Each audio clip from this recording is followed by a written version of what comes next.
Hello, all. Welcome to Morning Minutes for Thursday, March 27th, 2025. Today, our theme is Obedience is the Currency of Heaven. Let me read you a passage from 1 John chapter 5, verses 2 and 3. It says, "By this we know that we love the children of God, when we love God and observe his commandments. For this is the love of God, that we keep his commandments, and his commandments are not burdensome. For whatever is born of God overcomes the world. And this is the victory that overcomes the world, even our faith." The key takeaway here is that his commands are not burdensome.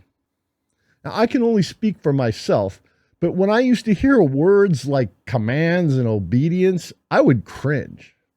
But the more I learned in the Word and the more I pursued daily intimacy with Jesus, the more I understood. Think of it like a child-parent relationship. I know that not all of us had a good one. However, I'd wager that you at least had a grandparent or some other person in your life that filled that role. God is not a father that commands obedience or else, but there is an or else to not obeying him. Think about that relationship I asked you about now. A healthy, loving relationship requires something of us. Time, trust, communication, and yes, also obedience. When we invest in and nurture a relationship, it grows. When we neglect one, it dies. God desires an intimate relationship with us, and the sacrifice that requires of us is, by grace, first obedience, because apart from grace, we would be incapable of truly seeing him for who he is.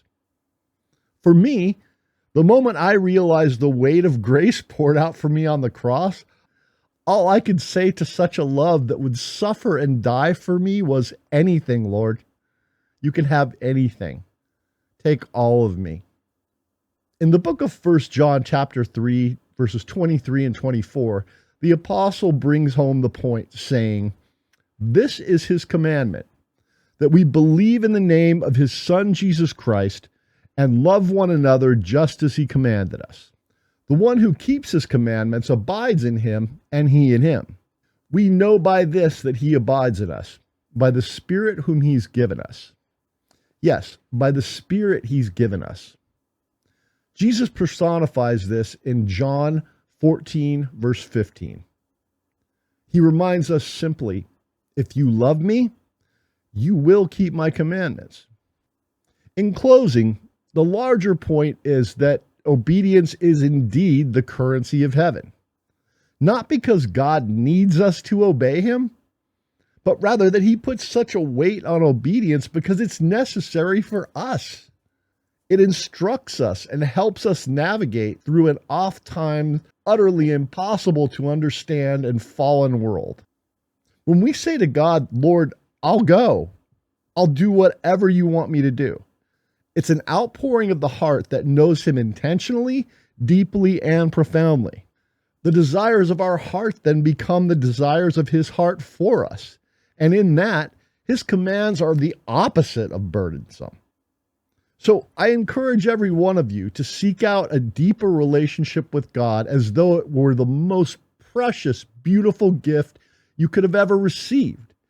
Because friends, it truly is. Now get out there, love God, love people, and as always, make today a great one.